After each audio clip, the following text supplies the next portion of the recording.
கர்நாடகாவில் ஆம்னி பேருந்தில் பயங்கர தீ ஏற்பட்ட சூழலில் ஓட்டுநரின் சாமர்த்தியத்தால் 40 பேர் உயிர் தப்பியுள்ளனர். கர்நாடக மாநிலம் சிவமொகா அருகே தனியார் பேருந்தில் ஏற்பட்ட பயங்கர தீ விபத்தில் ஓட்டுநரின் சாமர்த்தியத்தால் 40 பேர் உயிர் தப்பினர்.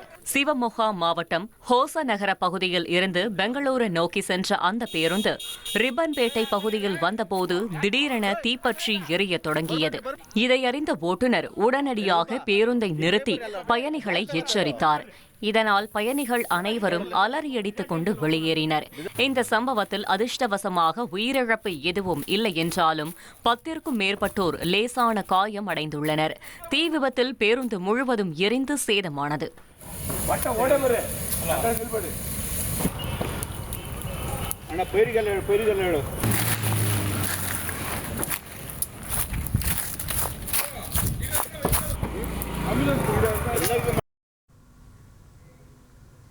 மகாராஷ்டிர மாநில துணை முதலமைச்சர் அஜித் பவார் விமானம் விபத்திற்குள்ளான பகுதியில் இருந்து அதன் கருப்பு பெட்டி மீட்கப்பட்டுள்ளது.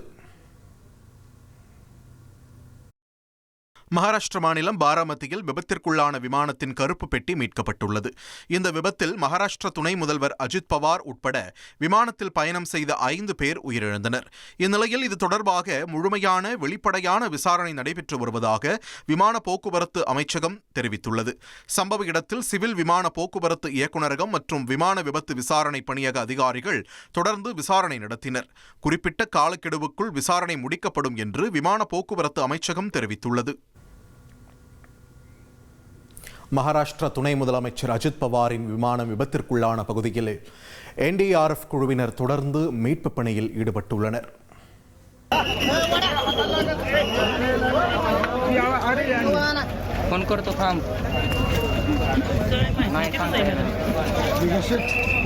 மகாராஷ்டிர துணை முதலமைச்சர் அஜித் பவார் பயணித்த விமானம் விபத்திற்கு உள்ளான இடத்தில் தேசிய பேரிடர் மீட்பு குழுவினர் மீட்பு பணியில் ஈடுபட்டனர். नीचे तो नहीं जाने वाले हैं।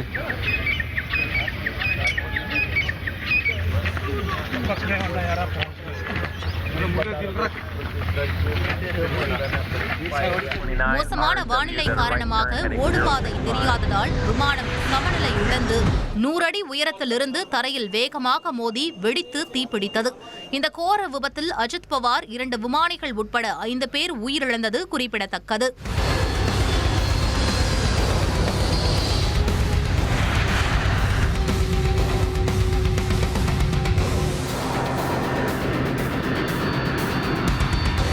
About 10 miles down.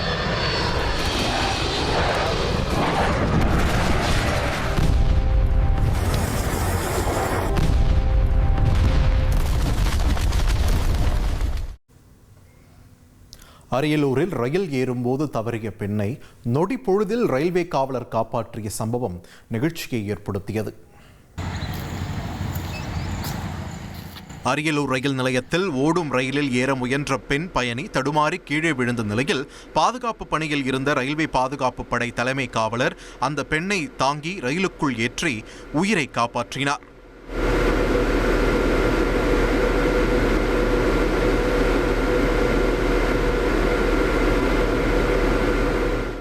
இந்த சம்பவத்தின் சிசிடிவி காட்சிகள் வெளியாகியுள்ள நிலையில் கடந்த 3 மாதங்களுக்கு முன்பும் இதேபோல் ஒரு பயணியை அவர் காப்பாற்றியுள்ளார் என்பது குறிப்பிடத்தக்கது.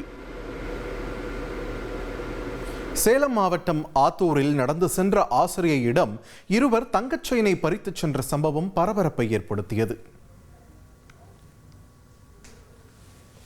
சேலம் மாவட்டம் ஆத்தூரில் தனியார் பள்ளி ஆசிரியையிடம் இருசக்கர வாகனத்தில் வந்த இருவர் செயின் பறித்த சம்பவம் அதிர்ச்சியை ஏற்படுத்தியது. ஆத்தூர் காந்தி நகரை சேர்ந்த திவ்யா என்பவர் டியூஷன் சென்டரில் பாடம் நடத்திவிட்டு வீடு திரும்பிய போது இந்த சம்பவம் நடைபெற்றது. அவரிடம் செயின் பறித்த இருவரும் ஹெல்மெட் அணிந்திருந்ததால் சிசிடிவி பதிவை வைத்து வாகன பதிவெண்ணை அடையாளம் காணும் பணியில் போலீசார் ஈடுபட்டுள்ளனர். நெல்லை மாவட்டம் வள்ளியூர் அருகே சகதியில் அரசு பேருந்து சிக்கிய சம்பவம் பரபரப்பை ஏற்படுத்தியது. நெல்லை மாவட்டம் ராதாபுரத்தில் குடிநீர் குழாய் பணிக்காக தோண்டப்பட்ட பள்ளத்தில் அரசு பேருந்து சிக்கியதால் போக்குவரத்து பாதிக்கப்பட்டது. முறையாக சீரமைக்கப்படாத குடிநீர் குழாய் உடைந்ததால் உருவான பள்ளமே விபத்திற்கு காரணம் என கூறப்படுகிறது. பள்ளத்தில் சிக்கிய பேருந்தை தீயணைப்பு வீரர்கள் போராடி மீட்டனர். சேலம் அருகே மகளின் நடத்தையில் சந்தேகப்பட்டு பெற்ற தகப்பனே மகளின் கழுத்தை அறுத்து கொலை செய்த சம்பவம் பதைபதைக்க வைத்துள்ளது. சேலம் மாவட்டம் வாழப்பாடி அருகே நடத்தையில் ஏற்பட்ட சந்தேகத்தால் பெற்ற மகளையே தந்தை கழுத்தை அறுத்து கொலை செய்த சம்பவம் பெரும் அதிர்ச்சியை ஏற்படுத்தியுள்ளது. வாழப்பாடி அடுத்த அத்தனூர்பட்டி கிராமத்தை சேர்ந்த செல்வராஜ் என்பவர் பகுதி நேரமாக கசாப்பு கடைகளில் ஆடுகளை வெட்டும் தொழிலாளியாக பணியாற்றி வந்துள்ளார். இவரது மகள் பிரத்யங்கரா தேவிக்கு 2 ஆண்டுகளுக்கு முன்பு கண்ணன் என்பவருடன் திருமணமாகி 1 வயது பெண் குழந்தை உள்ளது. பிரத்யங்கரா தேவியின் கணவர் கண்ணன் சேலத்திலேயே தங்கி வேலை செய்து வரும் நிலையில் பிரத்யங்கரா தேவி அவ்வப்போது சேலத்திற்கு சென்று கணவரை பார்த்துவிட்டு வந்ததாக கூறப்படுகிறது. ஆனால் மகளின் நடத்தையில் சந்தேகமடைந்த செல்வராஜ் அவரை வீட்டிற்கு வரவழைத்து ஆடு அறுக்க பயன்படுத்தும் கத்தியால் கழுத்தை அறுத்து கொடூரமாக கொலை செய்துள்ளார். பின்னர் பேத்தியுடன் சென்று வாழப்பாடி காவல் நிலையத்தில் சரணடைந்துள்ளார். முசிறியில் மின்சாரம் தாக்கி ஐடிஐ மாணவர் உயிரிழந்தது பெரும் சோகத்தை ஏற்படுத்தியது. திருச்சி மாவட்டம் முசிறியில் மின்சாரம் தாக்கி ஐடிஐ மாணவர் உயிரிழந்தார். அதிமுக முன்னாள் எம்எல்ஏ செல்வராஜின் ஹோட்டல் திறப்பு விழாவிற்காக மின் அலங்கார பணியில் ஈடுபட்டிருந்தபோது இந்த துயரம் நிகழ்ந்துள்ளது. முதலில் முசிறி அரசு மருத்துவமனையில் சேர்க்கப்பட்ட கருணாகரன் பின்னர் மேல் சிகிச்சைக்காக திருச்சி அரசு மருத்துவமனைக்கு கொண்டு சென்றபோது சிகிச்சை பலனின்றி பரிதாபமாக உயிரிழந்தார். சென்னையில் கல்லூரி மாணவியை காதலித்து ஏமாற்றியதாக மாணவர் ஒருவர் கைது செய்யப்பட்டுள்ளார்.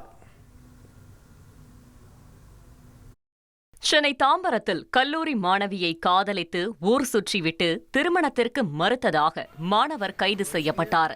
திண்டிவனத்தைச் சேர்ந்த ஆகாஷும் கேரளாவைச் சேர்ந்த 20 வயது பெண்ணும் மீனம்பாக்கத்தில் உள்ள தனியார் கல்லூரியில் படித்து வருகின்றனர். இருவரும் காதலித்ததுடன் அடிக்கடி படுக்கை வசதியுடன் கூடிய தனியார் சொகுசு பேருந்தில் ஊர் சுற்றியதாக கூறப்படுகிறது. இந்நிலையில் அந்த பெண்ணை திருமணம் செய்ய ஆகாஷ் மறுத்ததால் அவர் மீது தாம்பரம் மகளிர் போலீசில் மாணவி புகார் அளித்தார். அதில் குரோம்பேட்டை திரையரங்கிற்கு அழைத்து சென்ற காதலன் தன்னிடம் அத்துமீறி நடந்ததாக குற்றம் சாட்டினார். இதையறிந்த ஆகாஷ் செல்போனை சுவிட்ச் ஆஃப் செய்துவிட்டு கன்னியாகுமரியில் உள்ள பாட்டி வீட்டிற்கு சென்றார். இதைத் தொடர்ந்து தனிப்படை போலீசார் கன்னியாகுமரி சென்று ஆகாஷை கைது செய்தனர். விசாரணையில் இருவரும் நன்மங்கலம் அருகே தனியாக வீடு எடுத்து குடித்தனம் நடத்தியதும் வயதை காரணம் காட்டி திருமணத்திற்கு ஆகாஷ் மறுத்ததும் தெரியவந்தது.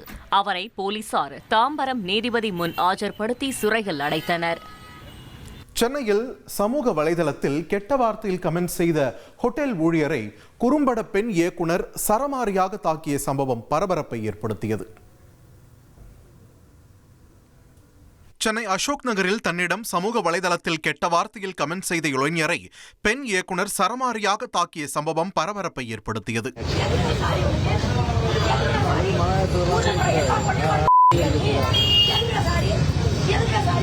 குறும்பட இயக்குனரும் துணை நடிகையுமான ஞானலீலா அண்மையில் இயக்கிய கேட்ட வார்த்தை கெட்ட வார்த்தை என்ற குறும்படம் சமூக வலைதளத்தில் வைரலானது. இந்நிலையில் அவரது இன்ஸ்டாகிராம் பக்கத்தில் ஆபாசமாக நபர் ஒருவர் குறுஞ்செய்தி அனுப்பியதாக தெரிகிறது. இதைத் தொடர்ந்து அவரை தொடர்பு கொண்டு நட்பாக பழகுவது போல மெசேஜ் செய்த லீலா அசோக் நகரில் உள்ள ஒரு உணவகத்தில் அந்த நபர் வேலை பார்ப்பதை அறிந்து நேரில் சென்று சரமாரியாக தாக்கினார். தகவல் அறிந்து வந்த போலீசார் அந்த நபரை விசாரணைக்கு அழைத்துச் சென்றனர். சென்னை அரசு கல்லூரியில் இளம் பெண்ணிடம் கேண்டீன் மாஸ்டர் பாலியல் தொல்லை கொடுத்த சம்பவம் பரபரப்பை ஏற்படுத்தியது. சென்னை அரசு கல்லூரியில் இளம் பெண்ணிடம் பாலியல் சீண்டலில் ஈடுபட்டதாக கேண்டீன் மாஸ்டரை பிடித்து போலீசார் விசாரித்து வருகின்றனர். அரியலூர் மாவட்டத்தைச் சேர்ந்த அந்த பெண் சென்னை அரசு கல்லூரி கேண்டீனில் உதவியாளராக வேலை பார்த்து வந்தார். அப்போது கேண்டீன் மாஸ்டர் அவரிடம் பாலியல் சீண்டலில் ஈடுபட்டதாக தெரிகிறது. புகாரின் பேரில் கேண்டீன் மாஸ்டர் மற்றும் ஊழியர்களிடம் போலீசார் தீவிர விசாரணை மேற்கொண்டு வருகின்றனர். திருவள்ளூர் மாவட்டம் பொன்னேரி அருகே டேங்கர் லாரிகளில் எரிபொருள் திருட்டு நடைபெறுவது பெரும் அதிர்ச்சியை ஏற்படுத்தியுள்ளது. பொன்னேரி அருகே டேங்கர் லாரிகளில் பெட்ரோல் டீசல் திருடப்படுவது அதிர்ச்சியை ஏற்படுத்தியுள்ளது. அத்திப்பட்டு எண்ணெய் நிறுவனங்களிலிருந்து பெட்ரோல் பங்குகளுக்கு செல்லும் லாரிகள் பஞ்சர் கடை அருகே நிறுத்தப்பட்டு குழாய் மூலம் கேன்களில் பெட்ரோல் டீசல் திருடப்படுகிறது.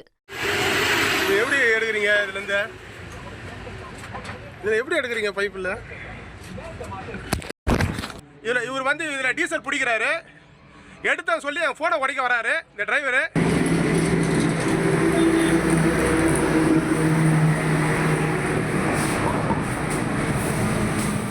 ஒவ்வொரு லாரிகளிலிருந்தும் தலா 50 முதல் 100 லிட்டர் வரை திருடும் இந்த கும்பல் பின்னர் கள்ளச்சந்தையில் அவற்றை விற்று வருகிறது. எண்ணெய் நிறுவனங்களில் இருந்து செல்லும் டேங்கர் லாரிகள் முறையாக செல்கின்றனவா என்பது குறித்து அதிகாரிகள் நடவடிக்கை எடுக்க வேண்டுமென கோரிக்கை வலுத்து வருகிறது. இஸ்ரேல் தாக்குதலில் 71,667 பாலஸ்தீனியர்கள் படுகொலை செய்யப்பட்டிருப்பதாக தகவல் வெளியாகியுள்ளது. காசா பகுதியில் போர் தொடங்கியதிலிருந்து அங்கு உயிரிழந்த பாலஸ்தீனியர்களின் எண்ணிக்கை 71,667 உயர்ந்துள்ளது.